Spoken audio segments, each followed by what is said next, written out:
المستدرک للحاکم میں international number کے مطابق 2086 نمبر، امام زاہبی نے بھی موافقت کی ہے، صحیح حدیث ہے۔ اب یہ حدیث کے الفاظ سنیں، یہ حافظ قرآن کرتے رہتے ہیں، یہ ذرا لفظ اس حدیث کو انہوں نے پریزنٹ کیا ہوا ہے حفاظ کی تعریف کرنے کے لیے، الفاظ ذرا آپ صلی اللہ علیہ وسلم نے ارشاد فرمایا، جس نے قرآن پڑھا اور اس کی تعلیم دی اور اس کے مطابق عمل کیا تو عمل کر سکے گا، جس کو پتہ ہی نہیں قرآن میں کیا لکھا ہوا۔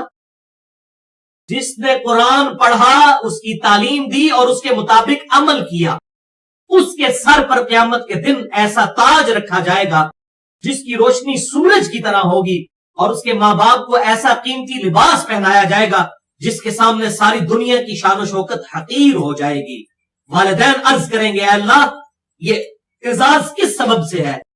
تو فرمایا جائے گا، یہ تیرے بیٹے کے قرآن سیکھنے کے باعث۔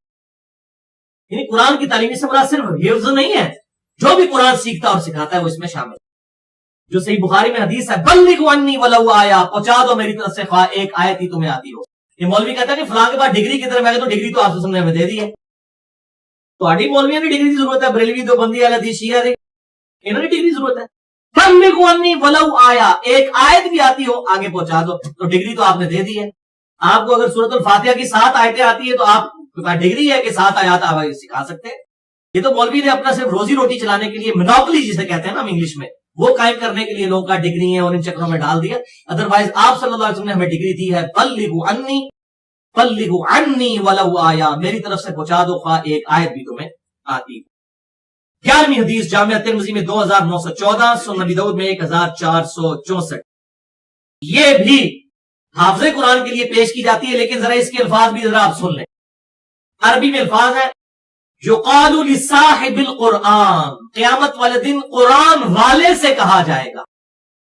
اس میں حافظ قرآن کے لفظ ہی کہیں نہیں موجود ہے۔ صاحب قرآن، صاحب قرآن کون ہوگا؟ جو اوپر والی حدیث میں آپ سن چکے، جس نے قرآن پڑھا، سکھایا اور اس کے مطابق عمل۔ حافظ قرآن، میرا چیلنج ہے کہ کسی حدیث میں حافظ قرآن کے لفظ ہی کوئی نہیں موجود ہے۔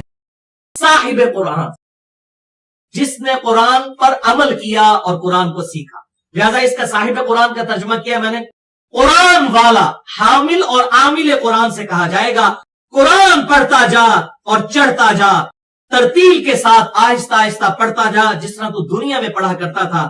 جہاں تیری آخری آیت مکمل ہوگی وہی تیری آخری منزل ہوگی۔ اس میں امپلائڈ ہے کہ یہ حافظ قرآن کے لیے پرٹیکولر ہے، جسے قرآن آتا ہو، لیکن ساتھ یہ ہے کہ وہ قرآن پر عمل کرنے والا بھی۔ اللہ معافی دے، اس وقت اکثریت جو حافظ قرآن ہے، آپ ان کی حرکتیں اگر دیکھ لیں تو یقین کریں عام مسلمان بھی کانوں کو ہاتھ لگاتا ہے جو ہمارا مدرسہ سسٹم قرآن پاک کے حفاظ بنا کر نکال رہا ہے۔ بلکہ اس والے سے ایک جعلی روایت پیش کی جاتی ہے، میں وہ بتا دیتا ہوں، جس کی بنیاد پہ یہ چندے اور مدرسے چل رہے ہیں، اور وہ روایت بھی اگر یہ عمل کرے تو ان کے لیے امپاسبل ہے۔ یہ روایت جعلی ہے۔ جامعہ ترمذی میں 2905، سنن ابن ماجہ میں 216۔ امام ترمذی نے خود اسے کہا ہے کہ اس میں حفص بن سلیمان ایک راوی ہے، متروک راوی ہے، جسے ترک کر دیا گیا ہو، اس کی حدیث ایکسیپٹیبل ہی نہیں۔ یہ سخت جرح ہوتی ہے، یہ ضعیف جداً ہے، جسے کہتے ہیں نا بہت سخت ضعیف روایت ہے۔ امام ترمذی نے خود کہا، بھائی میں نے نہیں کہا، کہ جس نے قرآن پڑھا اور اسے یاد کیا، اس میں الفاظ ہیں، اسے یاد کیا اور اس کے حلال کو حلال جانا اور حرام کو حرام جانا۔ ایسا نہ کوئی حافظ کے حافظوں کا استاد ہی کوئی نکالے، یعنی یہ ہمارا ایک ماڈل استاد ہے جس نے قرآن کے حلال کو حلال اور حرام کو حرام جانا ہوا ہے۔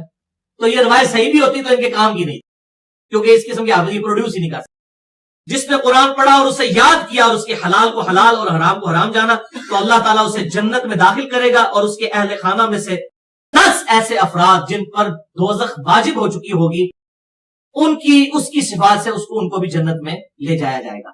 یہ اس لیے لوگوں کو حافظ قرآن بنایا جاتا ہے کہ 10 نو تے بیرا پالنا دی، 10 دے بدلے پتر نہیں پڑھنا، ایک حافظ بنا لو سب نو لے جائے جاتا۔ تو یہ روایت ہی جعلی ہے۔ حفص بن سلیمان متروک راوی، امام ترمذی نے حدیث نقل کر کے خود کہا ہے کہ یہ سخت متروک اور ضعیف راوی ہے، اس کی حدیث ایکسیپٹیبل ہی نہیں۔ تو ویسے بھی اگر یہ صحیح بھی ہوتی تو یہ بڑی مشکل ہے، قرآن کے حلال کو حلال جانا اور حرام کو حرام، تو اس کا مطلب ہے قرآن پر عامل بھی ہو۔ تو جب اس کو پتہ ہی نہیں قرآن میں کیا لکھا ہوا ہے تو وہ کہاں سے قرآن کے حلال کو حلال اور حرام کو حرام جانے گا؟ تو کاش کوئی ایسا حافظ قرآن آپ کو نظر آئے تو ہمیں بھی پیش کریں۔ ہم نے تو یہی دیکھا ہے کہ یہ مدرسوں کے چندہ سسٹم انہی روایتوں کے اوپر چل رہے ہیں، اور آپ دیکھیں بڑا آرگنائز سسٹم ہے۔ اور وہ اسی کے اوپر بنیاد کرتا ہے اور حفظ کے ذریعے وہ پیسہ کلیکٹ کرتے ہیں اور کہتے ہیں جناب ایک بندہ حافظ ہو. میں تو کتنے حافظوں کو دیکھا ہے, وہ لوگوں کو, ہمارے ایک دفتر میں بھائی تھے, وہ کتاب و سنت کے منہج پر آئے, تو وہ ایک تبلیغی جماعت کا اجتماع ہوا ہمارے اسلام آباد میں, تو بھائی وہاں پر ان کو کچھ دوست لے گئے, ان کا دماغ خراب ہو گیا, انہوں نے تو صحیح بخاری اور مسلم میں لکھے ہوئے جو سنیوں کی متفقہ کتاب ہے اس طریقے کے مطابق نماز پڑھنی شروع کر دی ہے, تو آپ اس کو کوئی حدیث بتائیں. تو وہ جب حدیث بتائی انہوں نے کہا جی یہ تو حدیثیں اماموں نے خود ضعیف ڈکلیئر کی ہوئی ہے, ابن مسعود والی حدیث, جس کو شوق ہو مسئلہ نمبر 70 بھی سن لیں, 70 بھی رفع الیدین سے متعلق فرقہ وارانہ نظریات کا تحقیقی جائزہ. تو وہ حافظ صاحب کہنے لگے جی ہمیں پتہ ہے یہ روایتیں ضعیف ہیں, لیکن میں حافظ قرآن ہوں, میں آپ کو جنت پہ لے جاؤں گا, آپ رفع الیدین چھوڑ دیں. میں نے 10 بندے لے کے جانے, ایک آپ, یعنی جو بندہ نبی کی سنت سے نفرت کرتا ہے وہ خود کانفیڈنٹ ہوا ہے کہ میں نے جنت میں جانا ہے اور میں آپ کو لے جاؤں گا. اس طریقے سے خود لوگوں کو جنت کی گارنٹیاں دیتے ہیں وہ اس حدیث کی بنیاد پہ. تو پہلے تو بھائی جی یہ دس نا تو ہی جنت ہی جانا ہے کہ نہیں. جنہوں نے جنت ہی جانا ہے وہ 10 ہی بندے نے جنہوں نے بائی نیم مینشن کیتا گیا ہے, اشرا مبشرہ. باقی ہمارا حسن ظن ہے کہ صحابہ کرام جنت میں جائیں گے, لیکن بائی نیم جن کو بشارت ملی وہ 10 بندے ہیں. وہی اس حوالے سے ہی بڑا خطرناک معاملہ ہے لوگوں کو جنت کی گارنٹی, اور پھر کہنا جی آپ ہمارے سلسلے میں مرید ہو جائیں. تو ہمارے بزرگ تو کہتے ہیں میں اس وقت تک جنت میں نہیں جاؤں گا جب تک کہ تمہیں سارے پتہ نہیں جنت کے دوزخ اتنا لے جاؤں. ایک اللہ کو پتا کہ عمل داڑے کیونکہ ہمیں تو نہیں پتا نا. ان سے پوچھے جو آپ کے بزرگ دعویٰ کر رہے ہیں ان کو کس حدیث میں گارنٹی دی گئی ہے کہ انہوں نے خود جنت میں جانا ہے. بڑی جرت ہے. 12ویں حدیث صحیح مسلم میں 534 نمبر حدیث, بڑی مشہور حدیث ہے. آپ صلی اللہ علیہ وسلم نے فرمایا الطہور شطر الایمان, صفائی نصف ایمان ہے. یہ بات مولویوں سے میں نے سنا, وہ کہتے ہیں یہ تو حدیث ہی کوئی نہیں, اب انہوں نے حدیث پڑھی نہیں ہے. صحیح مسلم میں حدیث 534 نمبر, یہ صفائی نصف ایمان ہے. بل ہماری تو مسلم میں لکھی ہوئی ہے, پریکٹیکلی دیکھنی ہے تو آپ یو کے میں اور امریکہ میں چلے جائیں, وہاں آپ کو صفائی نصف ایمان نظر آئے گا. ہماری صفائی جو ہے نا وہ بس جو ہے وہ غیر ضروری بال ریموو کرنے تک ہی رہ گئی ہے. ادروائز ہماری سڑکوں کا آپ حال دیکھ لیں اور ہماری گلی محلوں کا حال دیکھ لیں, صفائی والا اہتمام کوئی نہیں. یہ حدیث صحیح مسلم میں رہ گیا طہور شطر الایمان, صفائی نصف ایمان ہے. اور ساتھ ہی آپ صلی اللہ علیہ وسلم نے ارشاد فرمایا والقرآن حجت لک او علیک, قرآن یا تو تیرے حق میں حجت بنے گا قیامت والے دن یا تیرے خلاف حجت بن جائے گا. یا تو یہ تیری دلیل بنے گا کہ اللہ اس نے میرے مطابق عمل کیا, جو ہم صحیح مسلم کی حدیث پہلے سن چکے ہیں کہ قیامت والے دن سفارش کرے گا, تو یا پھر کہے گا کہ پھڑ لینو یا اللہ یہ بڑا بڑا مجرم ہے, میرے تے ایمان لے آندا سی لیکن میرے تے عمل نہیں کرتا, مجھ پر ایمان تو لاتا تھا. والقرآن حجت لک او علیک, قرآن یا تو تیرے حق میں حجت ہے یا تیرے خلاف حجت ہے. اور سکتا ہے حافظ قرآن کے خلاف ہی حجت بن جائے اگر وہ بندے کا پتر نہیں بنا, خود قرآن پڑھنے کے بعد بھی اس کے وہی معاملات اس طریقے سے چل رہے ہیں. بولے اعوذ باللہ. 13ویں حدیث سنن ابی داؤد میں 830 نمبر حدیث ہے. جابر رضی اللہ تعالیٰ عنہ کہتے ہیں کہ آپ صلی اللہ علیہ وسلم ایک دفعہ ہماری طرف تشریف لائے تو ہم میں کچھ عربی لوگ بھی بیٹھے تھے, عربی بھی تھے, اجمی بھی تھے, جو قرآن عربی صحیح نہیں پڑھ سکتے تھے وہ بھی تھے. تو ہم سب قرآن پڑھ رہے تھے, تو آپ نے فرمایا سب پڑھو, سب ٹھیک ہے. یعنی اجمیوں کو بینیفٹ آف ڈاؤٹ دیا گیا, اگر وہ تھوڑے بہت لنگوسٹک نہیں ادا کر سکتے تب بھی ایکسیپٹیبل ہے, لیکن سیکھے ضرور. ظاہر نیو مسلمز تھے. ان قریب ایسے لوگ آئیں گے, اے جناب قاریاں دی ذرا خوبی بیان ہونے لگی ہے, ان قریب ایسے لوگ آئیں گے جو قرآن کو ایسا درست کر کے پڑھیں گے جیسا تیر کو درست کیا جاتا ہے, اس کی پورا اس کو تراشا جاتا ہے نا, اس کی نوک کو بالکل صاف کیا جاتا ہے, زنگ وغیرہ دور کیا جاتا ہے. اس طرح قرآن کو بالکل تیر کی طرح درست کریں گے, لیکن جزا دنیا ہی میں چالیں گے, آخرت تک مؤخر نہیں کریں گے. یعنی قرآن پڑھنے کی جزا دنیا میں لے لیں گے وہ. یہ جو محفل قرات ہو رہی ہیں یہ کیا ہے, یہ اسی حدیث ہے سنن ابی داؤد 830. پیسے لٹاتے ہیں, ایسی ایسی طرزیں نکالتے ہیں, بعض تو پھر گانے کی طرزیں شروع کریں, ترنم کے ساتھ پڑھیں, وہ تو میں نے حدیثیں بخاری مسلم سے بیان کی ہیں, ضرور پڑھیں. لیکن وہ اس طرح گلا پھاڑتے ہیں اور پھر اس طریقے سے, اور ان کا مقصد آپ دیکھ لیں اس میں الفاظ ہے جزا دنیا ہی میں چاہیں گے, آخرت تک مؤخر نہیں کریں گے. اور یہی محفل قرات میں ہو رہا ہے. آپ یہ بڑے بڑے جو قاری ہیں ان کی بکنگز آپ دیکھیں, 1-1.5 لاکھ روپیہ اور ریٹرن ٹکٹ بھی ہوتا ہے ساتھ. اس طرح وہ آتے ہیں. چلے ریٹرن ٹکٹ کو تو میں مان سکتا ہوں, ایک بندے نے کراچی سے اسلام آباد آنا ہے, ظاہر ہے کہ وہ ٹرین پہ آئے گا تو تقریباً 24 گھنٹے کی اس کی مسافت بن جائے گی. جہاز میں آئے گا تو تقریباً 1.5-2 گھنٹے میں پہنچ جائے گا. لیکن 1 لاکھ روپے کس چیز کا وہ لے رہا ہے, وہ قرآن دنیا میں جزا لینا چاہ رہا ہے اس فن. 14ویں حدیث صحیح مسلم میں انہی لوگوں کے بارے میں ہے. یہ موسٹ امپریسو حدیث ہے اس حوالے سے. صحیح مسلم 4923. واللہ ایسی سخت حدیث ذخیرہ حدیث میں کوئی نہیں ہے. صحیح مسلم 4923. آپ صلی اللہ علیہ وسلم نے فرمایا قیامت والے دن سب سے پہلے ایک شہید کا فیصلہ ہوگا. شہید آج بھی جہادی تنظیمیں لوگوں کو گھیر کر کے لے جاتی ہیں نا شہادت کے نام کے اوپر. ایک شہید کا فیصلہ ہوگا. اللہ تعالیٰ اسے کہے گا میں نے تجھے دنیا میں اتنی صحت دی, لیونگ سٹینڈرڈ دیا, سب کچھ, تو نے میرے لیے دنیا میں کیا کیا؟ وہ کہے گا یا اللہ کمال کی بات ہے, میں دنیا میں لڑا اور تیری خاطر جان دے کے شہید ہو گیا, اور آج مجھ سے یہ پوچھا جا رہا ہے میں نے تیرے لیے کیا کیا؟ جان تو تھی, تیرے سپرد کر دی. اللہ تعالیٰ فرمائے گا نہیں, تو نے دنیا میں جان اس لیے دی تھی تاکہ لوگ تجھے بہادر کہیں, اور دنیا میں تجھے بہادر کہہ لیا گیا تو دنیا والوں سے اجر لے چکا. آج میرے پاس تیرے لیے کوئی اجر نہیں, اسے الٹا منہ کر کے دوزخ میں پھینک دیا جائے. پھر ایک قرآن کے عالم اور قاری کو بلایا جائے گا.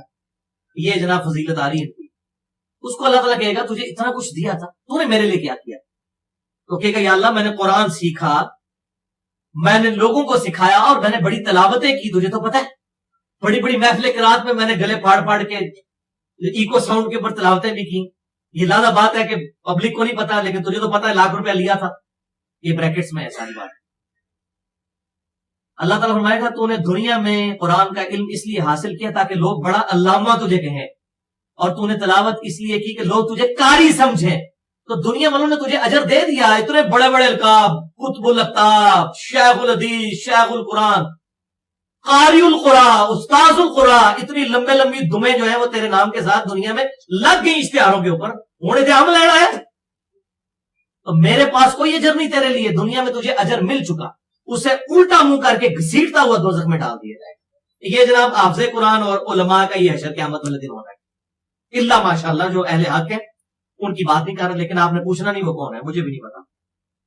اور پھر تیسرا ایک سخی کو بلایا جائے گا. اس کو اللہ تعالیٰ کہے گا اتنی دولت دی تھی تو نے میرے لیے کیا کیا؟ تو کہے گا یا اللہ کمال ہے, جدھر جدھر تیرا حکم ہوتا تھا میں ادھر ادھر پیسے خرچ کرتا تھا. مسجد میں نے ایک نیم پلیٹ بھی لگوائی تھی کہ یہ وضو خانہ جو ہے یہ فلاں صاحب سیٹ صاحب نے بنوایا ہوا ہے. انہوں نے تو یقین نہیں آتا تھا, پلیٹ بھی لگی تھی, پڑی نہیں. یہ میں بریکٹس میں بات کر رہا ہوں سمجھانے کی. تو اللہ تعالیٰ پھر وہی جواب دے گا اس کو کہ تو نے دنیا میں مال اس لیے خرچ کیا تاکہ لوگ تجھے, این جی او تو نے بنائی تاکہ لوگ تجھے کہیں کہ بڑا سخی ہے, تو دنیا میں لوگوں نے بڑی تعریف تیری کر لی, تو دنیا میں اجر لے چکا. اب میرے پاس تیرے لیے کوئی اجر نہیں ہے, اسے بھی الٹا منہ گھسیٹتا ہوا دوزخ میں ڈال دیا جائے گا. وَلِعَوْذُ بِاللَّهِ تعالی. شہید بھی, عالم بھی, اور سخی بھی. وَلِعَوْذُ بِاللَّهِ تعالی. لہٰذا یہاں پر وہ تھرڈ لاسٹ میری آج کی حدیث 15ویں فٹ ان بیٹھتی ہے. صحیح مسلم 6543, جو میں اکثر لیکچرز میں بیان کرتا ہوں کہ نبی صلی اللہ علیہ وسلم نے ارشاد فرمایا اللہ تعالیٰ تمہاری شکلوں اور مال کو نہیں دیکھتا بلکہ دلوں اور اعمال. ہم دنیا میں لوگوں کی شکلیں ہیں, بڑا نورانی چہرہ ہے, اتنا بڑی گستاخ ہوتا ہے, اتنا بڑا مشرک ہوتا ہے, اپنی عبادت کروانے والا ہوتا ہے. یہ نورانی چہرے. حضرت بلال رضی اللہ تعالیٰ عنہ کتنے گورے چٹے ہوں گے, ایک حبشی کتنا گورا ہو سکتا ہے, اس کے ہونٹ تو موٹے ہی ہوں گے, رنگ تو اس کا کالا ہی ہوگا, شکلیں تو اللہ نے بنائی ہوئی ہیں, اور شکلوں کی نورانیت میں کیسے فیصلہ ہوتا ہے یہ کون جج کر سکتا ہے؟ وہ تو یہودی بھی بڑے بڑے خوبصورت ہیں, آپ دیکھیں ان کی اتنی لمبی لمبی داڑھی ہے. ویٹیکن سٹی میں بیٹھے ہوئے ہیں جو بڑے بڑے پوپ, وہ بھی بڑے بڑے خوبصورت ہیں. اللہ تعالیٰ تمہاری شکلوں اور مال کو نہیں دیکھتا, اور ہم انہی دو چیزوں کو دیکھتے بلکہ دلوں اور اعمال کو دیکھتے. اور سیکنڈ لاسٹ حدیث 16ویں, آپ صلی اللہ علیہ وسلم نے ارشاد فرمایا, یہ حدیث بھی بخاری اور مسلم دونوں میں ہے, خصوصاً حفاظ کے لیے جنہوں نے حفظ کیا ہوا ہے. صحیح بخاری 5033, صحیح مسلم 1844. آپ صلی اللہ علیہ وسلم نے فرمایا قرآن کی خبر گیری کیا کرو, اس ذات کی قسم جس کے ہاتھوں میں میری جان ہے, قرآن سینوں سے نکل جانے میں اس اونٹ سے بھی زیادہ تیز ہے کہ جس کی رسی کھل چکی ہو. جیسے وہ اونٹ